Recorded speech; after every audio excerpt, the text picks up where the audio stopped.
With Keyonte George hopefully being the point guard of the future for the Utah Jazz, who should be the point guard of the present? Find out next on Locked On Jazz. You are Locked On Jazz, your daily podcast on the Utah Jazz. Part of the Locked On Podcast Network, your team every day. Hello and welcome into Locked On Jazz. I'm Leif Thulin with you here. Excited and honored to be back with you, filling in for David Locke for a couple more days before he's back from a much-needed vacation post-Summer League. You guys know me now, lifelong Jazz fan, credentialed NBA draft analyst, attendee of the 2023 Combine, attendee of the Summer League, lover of college basketball, NBA basketball, statistics, and just someone who consumes the game. So, with that being said, I'm going to talk to you about my favorite position, the position I played in high school, and I love to watch, the point guard. The Jazz may have their point guard of their future, and they may have him already on their roster, but is he going to play immediately? Maybe not. As with Jazz head to that juncture where it really matters what they have on their roster, I'm going to tell you who I think should play in the short term. Thanks for making Locked On Jazz your first listen every day. And remember, Locked On Jazz is free and available on all platforms, including YouTube at Locked On Jazz, where the best way to help us grow is to comment anything below. And the question today is a pretty simple one. Would you rather start Colin Sexton or Talen Horton-Tucker at point guard on opening night? Today's episode is presented to you by FanDuel. Highly recommend you check them out for all your sports needs and inclinations of, I wonder if this player's going to do this, if this team's going to do that. Check out FanDuel. They'll have some awesome wagers for you to consider. In the first segment, I'll talk about Colin Sexton and what his appeal is to be the point guard of the present. In the second segment, I'll talk about THT, Talen Horton-Tucker, and what his appeal to be the point guard of the present is for the Jazz. And in the third and final segment, I'll give my vote to one of these two potential point guards in the short term and explain why I prefer that player, and then re-explain my stance on Keyonte George's timeline at the one. Let's dive right in. Colin Sexton was a top 10 pick. This is something that we know. Colin Sexton was a top 10 pick. He was supposed to have the keys to a franchise. And he was good, but they were empty numbers. I'm pulling up his numbers right here for you guys. So, Colin Sexton was a top 10 pick at Alabama, began his career scoring well for the poor Cavaliers teams, and then was relegated to the two guard when Darius Garland came in and was a better player, and injuries hurt him as well. He scored 17 points a game as a rookie, 21 as a second-year player, 24 in year 3, 16 in year 4, got hurt, and then in year 5, which is his first year with the Jazz, he scored 14 per game, shooting 39% from 3 and 82% from the free throw line. Numerically, those are pretty good numbers. They really are. So why is there such skepticism around Colin Sexton? The Jazz paid him $18 million per year, which I think doesn't do him many favors when you see those numbers and the amount of games he played, and he was injured. But the reason they paid him that was to make money work. It wasn't because they were like, you know what, let's pay him extra because he's going to be such an important part to our franchise coming up in the short term that we can't afford him any other way. It was because they needed to make the monetary situation work when losing such a big contract in Donovan Mitchell, because Lauri Markkanen was on a team-friendly deal as well. There were people that believed Sexton could be a lot of what Donovan Mitchell was. And honestly, based off the timeline of when Donovan Mitchell and Colin Sexton played, it was a bold statement, but at least numerically, if people didn't watch as much, you could say, okay, this is feasible. And there were people that really believed Colin Sexton was the better trade piece that the Jazz got back than Lauri Markkanen, because he'd scored 24 games, and Lauri Markkanen was now like a third option, maybe even a fourth option on that Cavaliers team. People thought Sexton was the better piece. So now the skepticism around him is basically because he's been relegated to a backup role, and the Jazz have viewed him more as a two guard. The Jazz also have this bias that's inherent in all Jazz fans, myself included, where they're like, we can't have this diminutive backcourt of 6'1", 6'2" guards playing in the backcourt because Donovan Mitchell and Mike Conley, who are really, really good, didn't work in that way. So I think that's held against Colin Sexton unfairly because of the shortcomings of Donovan Mitchell and Mike Conley as a backcourt defensively in the playoffs. I'm not sure that's fair. So now the Jazz are very big in the front court, and there's less of a diminutive backcourt than what scars Jazz fans from years past. And the question isn't can Colin Sexton score, it's can he score and run a team that wants to win. The scoring he did was empty calorie scoring.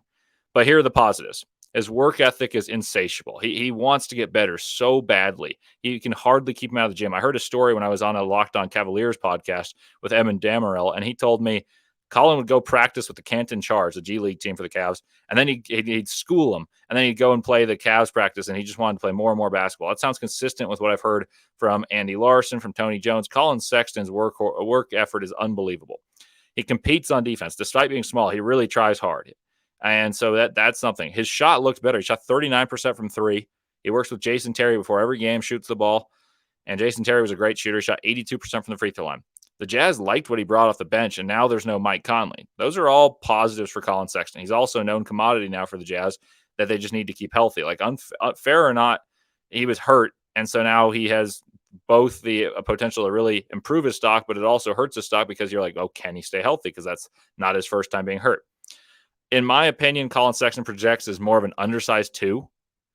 But I think he's got every bit as much of a claim as anyone to be the opening day starter at point guard, especially like if you compare him and Talen Horton-Tucker. THT was given a great chance to play the one at the end of the year and had a chance to prove what he could do with a large leash. And that's a testament to Will Hardy believing in his players, being a players coach, saying, hey, we got nothing to lose. We might as well see what we got in these players. Well, if Colin Sexton had that same opportunity as opposed to being hurt, rehabbing a hamstring issue, could he have consolidated his spot? Like, would he have solidified that he's the guy that should be there? I'm not going to say yes in its entirety, but he already proved he could score 24 a game over an NBA season in his third year in the NBA. It's pretty impressive. We talk about how young THT is, and he is, but Sexton's not old. He's pretty young himself. So I think the Jazz know that by year 2, maybe, but definitely year 3, Keyonte George is the guy that they want to be their starting point guard. But the question that is begged to be answered, and like Jazz fans may be impatient, be like, well, why not start Keyonte George right away? It's just you don't see the point guards starting right away that have teams' aspiration to win. Like, I'll talk about this a little bit later. I mentioned Jamal Murray and Keyonte George, and I'll compare how their kind of prep to pro career goes, and then look at Jamal Murray's first couple of years, and it'll be a pretty good parallel to what Keyonte George has to overpass. Like, he'll have to pass up these players in Colin Sexton and THT to get his crack. And so I don't think it's necessarily crazy to say, oh, throw him in the fire, but it's hard to say throw him in the fire. And then what do you do with these guys who make significant money and probably right now are more conducive to winning basketball for the Utah Jazz in the very short term? I would say that if you give Colin Sexton the starting job, then he's happy and he's more expensive than a guy like THT. But I think he's also someone that knows that he could have a role in the future with the Jazz if he comes off the bench, which makes it an interesting question. Like, how do you appease to the different egos? We'll see. Coming up next, let me give the pitch for why THT could be the stopgap point guard for the Jazz before Keyonte George begins to take over. But first, a word from FanDuel. Take your swing at betting MLB on FanDuel and get 10 times your first bet amount in bonus bets, up to $200. That's right. Just bet $20 and you'll land $200 in bonus bets, win or lose. Seems like a win-win. I've been on FanDuel before, and they do honor that. That's $200 you can spend on betting from everything from the money line, the over-under, to who you think is going to hit the first home run. All in an app that's safe, secure, and super easy to use. Plus, when you win, you can get paid instantly, and you can even ask them to send it to you via the mail. There's no better place to bet on MLB than FanDuel, America's #1 sportsbook. So sign up today and visit FanDuel.com/lockedon, LOCKEDON, all caps, to get up to $200 in bonus bets. That's FanDuel.com/lockedon, LOCKEDON, and that's all caps and no spaces. FanDuel, official partner of Major League Baseball. Welcome back into Locked On Jazz. I'm Leif Thulin with you here for a couple more days, and this is a question that's near and dear to my heart and the Jazz's hearts. Who is going to be the point guard on opening day? Because you feel like basketball is shifting to positionless basketball, but there's a couple players that really would like to vie for that spot as the Jazz likely transition to Keyonte George as their point guard of the future. But in the short term, who's it going to be? Well, let me tell you about Talen Horton-Tucker. He's an interesting player who got a payday early in his career because he showed potential with the Lakers, and he was way young, came in as one of the youngest players in the league. He's now a veteran that's super young. Like Ochai Agbaji is older than Talen Horton-Tucker, and Ochai Agbaji just finished his rookie year. And everyone has all these high expectations for Ochai Agbaji, and rightfully so. But why not have that same expectation for Talen Horton-Tucker? I mean, that's the pitch right here. So THT has had chances to prove what he can do, and he's yielded different results.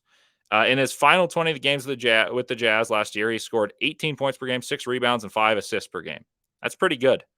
He was 33% from three, not as good, and 42% from the field. That's pedestrian. 4 turnovers per game. That was 3.7. So I round up 4 turnovers per game, and he did it in kind of an empty way, that scoring, because the Jazz were losing games. It's not all his fault. There were injuries. Like Walker Kessler had a concussion for the final last 9 games of the year. Lauri Markkanen missed some games. Jordan Clarkson missed games with a finger issue. It wasn't his fault that the Jazz were losing, but I would like to see him in a winning environment where he's got to play and cater to some of the other better players on the team, as opposed to being the star scorer, to have my faith that he can run the team as the starting point guard. THT largely throughout his career has been used as a 2 guard, so maybe his adaptation to point guard has more promise than Sexton's, who's been largely used as a 1 and seemingly has been demoted to a 2. Like, I'll dive into that for you guys. THT has been an off-ball guard, and then when he's given a chance to be the point guard, he kind of performed well. Like I said, it was not winning basketball necessarily, but 18, 6, and 5 in 20 games, and that's largely the same sample size of when he's played the point guard. That's something to be happy about. THT, like I mentioned, is young, so he could still further learn. There's also the negative that he just doesn't have the reads ingrained in his mind, and maybe he will never will. But he could also spin it the opposite way of, oh, well, he's able to do this in his first stint as a point guard, so that's probably better than when Sexton has been a 1 and almost demoted to a 2 as an undersized 2, like a microwave scorer type, as opposed to a point guard. Like, you could, if you're in THT's camp in this, you can make that argument and spin it however you like, and it's probably a positive. It probably is. THT is also a big guy. Like, he's big, he's sturdy. I think at times he was probably overweight last year, but he fits the size premise. As the game becomes more and more positionless, he's impacted less by like hunting switches. The fact that other people bring the ball up, he fits in as someone who can play off the ball. As I've mentioned, he's played a lot of the 2. He's someone that can slash. His shot's not great, so that actually favors Sexton in that part, but THT's bigger, so defensively he's more switchable. And he's also, not only is he bigger than Colin Sexton, he's also got a tremendously long wingspan. He's got a 7'2" wingspan and a big burly body, so he's able to defend multiple positions that very rarely a point guard can. So if he's your point guard, you're huge. Like, there could be lineups where it's him, Jordan Clarkson, and you got 3 7-footers in the front court, essentially. I mean, John Collins isn't quite a 7-footer, but he jumps out of the gym and he's the best athlete of the bunch. So he's close. You could also have Agbaji play alongside him at times, and maybe Clarkson plays a bench unit where he's scoring. I mean, positional size is something to factor in, and that would be an argument for THT. THT also has demonstrated some impressive traits that separate him at an NBA level. He's a really, really strong attacker of the rim. He uses his big burly body and puts pressure onto the rim. And when he's played pick and roll, he gets to the rim at a very high level. Needs to improve the passing reads, needs to improve some finishing, but getting there is half the battle, and he does that exceptionally well. I don't think THT can ever be a true point guard, but there are fewer and fewer of those, which makes his case more promising. I don't think Sexton's a true point guard either, which is part of the reason I believe that he's kind of in this weird liminal space between point guard and shooting guard, despite his height phasing him out of even the point guard discussion. But he's such a tremendous competitor, someone with such burst, athleticism, and knack for scoring that he sticks around. He has a chance. THT is a poor shooter. That really limits him. I think teams will go under screens. I think he'll compromise spacing a little bit, and sometimes I think that he predetermines, I'm going to go to the rim, and if you can stop me, well then, tough luck for us, because I'm not going to find a pass. He got better at that, but that's just the inclination I got early in the season, and it improved, but it's hard to change the character of a player the way that they've been taught and groomed to play. As a stopgap, I could see the Jazz opt for him just because he has potential, and he's got the size, and it's what the Jazz want to play like down the road. But, I mean, here's an argument. If you were to play that way, if you wanted to go safe, the answer could be Chris Dunn, who played admirably. He was a really good defender. I mean, the Jazz could use that. They don't really need that much scoring. Like Lowry Markkanen, John Collins, Walker Kessler, Jordan Clarkson, they can score. You throw in Olynyk off the bench. There's a couple more players that have accolades as offensive players, probably ahead of their defense. That's something. But Chris Dunn he's 30 years old, and he had a 180 that was awesome. But only a few months ago, he was in the G League. So is that going to be the person you trot as your point guard? It might be the most conducive to the way you'd want to play your team, have a defensively oriented point guard who can get to the rim and can score a little bit, but will defer to the players that probably are better scorers. I just don't see the Jazz opting to go that route and spurn guys that are making $18 million per year in Sexton and $12 million per year in THT, who are younger and actually do have promise and factor into the Jazz's future plans. And that's not to say Chris Dunn doesn't factor into this year at all. I just think that, and I know I referred to them as stopgaps, but I think you do want to cultivate the players that you think could be there. And this is a kind of a tryout. Keyonte George may well be the guy by year 2, year 3 especially, but these guys aren't beyond the possibility of being on the team and helping the Jazz get better. So I don't know if Chris Dunn's the answer, but if you were to make that argument as a stopgap, maybe you could. It's something. THT, I think my biggest qualm with what he does is he takes away touches from other offensive players in a way that even Colin Sexton, I think, who is offensively inclined as well, doesn't. The ball stops with him, and it's basically set read or go score. And I think he got better at it, but it was basically because he had so much attention, he would be able to score. Then teams would suck in, and he'd have to make the read. I think when there's better players on the team, it may be more conducive to have someone who's able to get the ball in their hands and pick spots to score, as opposed to have the ball to distribute or score, if that makes sense. Coming up next, I'll give you my vote to one of these two potential point guards in the short term and explain why I prefer that player, then re-explain my stance on Keyonte George's timeline at the 1. But first, a word from Intercap Lending. Intercap Lending is one of the largest independent lending companies. They're hyper-responsive, embrace change, and they're extremely experienced. Those are all great attributes for a company to work with, especially one that's really important to what you want with your money. There are 44 locations there are 44 states and with locations of Intercap Lending. It's not just a Utah company. It may sound like that because they care that much. You always hear the local companies have this amazing care, this network that takes care of you. Well, they do that in all these states, but they still have the same amazing reputation locally as well as in the 43 other states outside of Utah. You can service your own loan, and you'll be able to build, develop, and maintain a long-term relationship, which makes it better for the customer and the consumer. It is a win-win. Both these teams, Intercap Lending and your family who may be interested in finding a loan, will be thrilled with the service, and they'll be thrilled to have you. Steve Carter's our personal loan officer, and he's the best. He's helped us out on Locked On Jazz for years. Make sure to give him a call at 385-800-8528. That's 385-800-8528. Make sure you tell him you're a Locked On listener and get yourself the corporate discount. Intercap Lending, NMLS number 190465. For more information, visit intercaplending.com.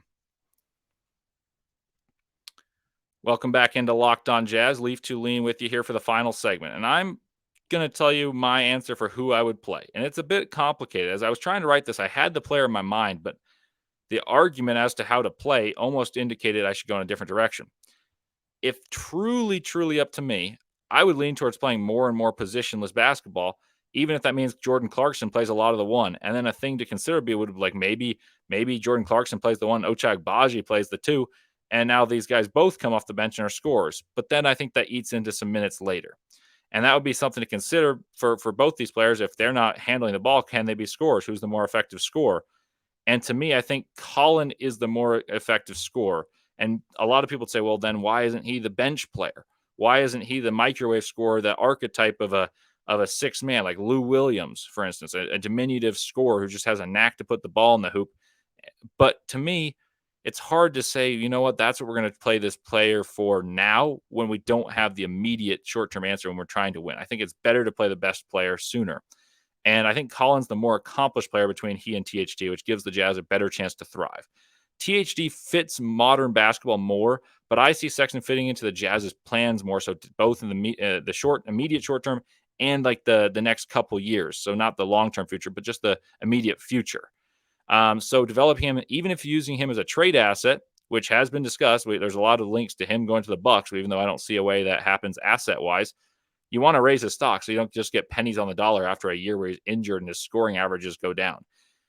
Plus, he would help the Jazz win if he's able to improve his stock. So that's one thing that factors in.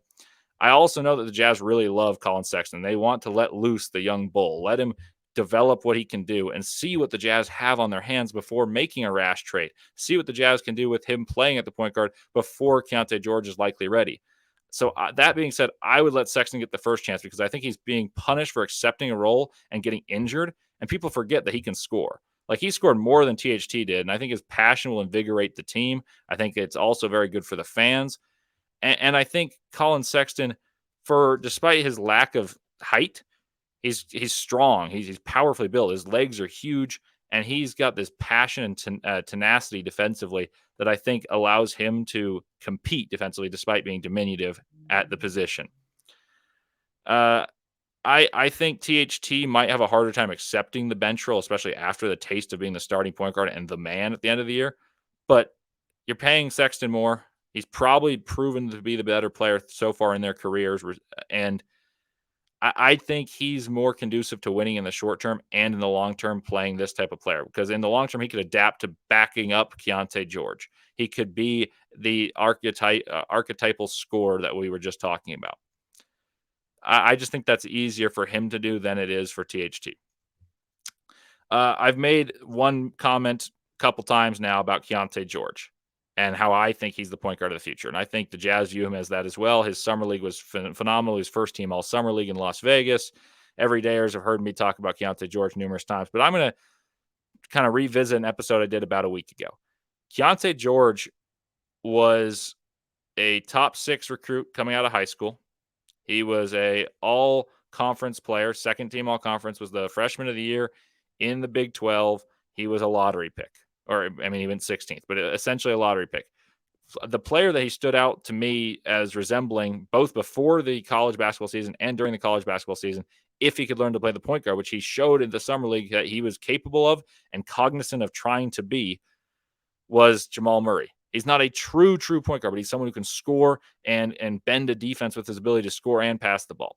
So what I did is I visited Jamal Murray's path. He was a top recruit. He came out of Canada, so he wasn't on the recruiting boards as much. He was a guy who won the Nike Hoop Summit MVP. He was someone who went to Kentucky, scored 20 points a game as a freshman, was a third-team All-American and an All-SEC first-team player, and then was picked 7th in the draft.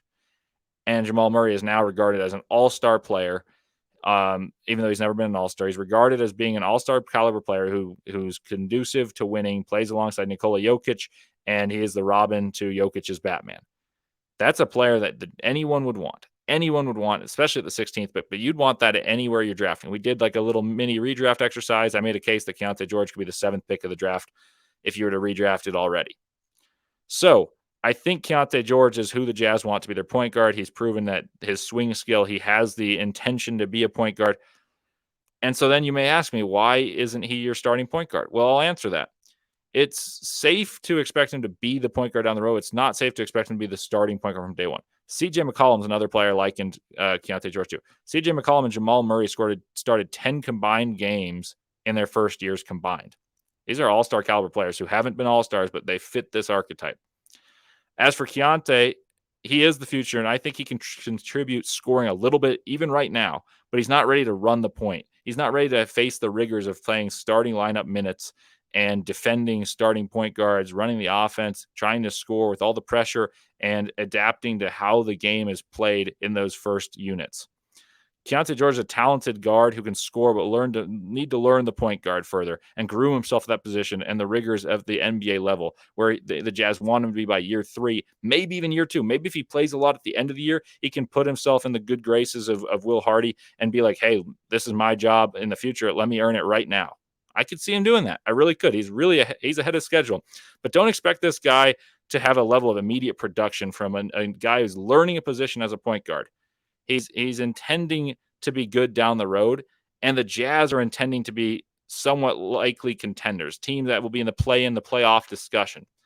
It's hard to imagine a player like Keyonte George is ready to lead a team to that level. I liken him to Jamal Murray and CJ McCollum, like I said. They started 10 games combined. In Jamal Murray's rookie year, it was the 7th pick, mind you, out of Kentucky, 3rd-team All-American, 1st-team All-SEC. Murray played all 82 games, scored 10 points per game and a touch over 2 rebounds and 2 assists. Like I said, didn't start.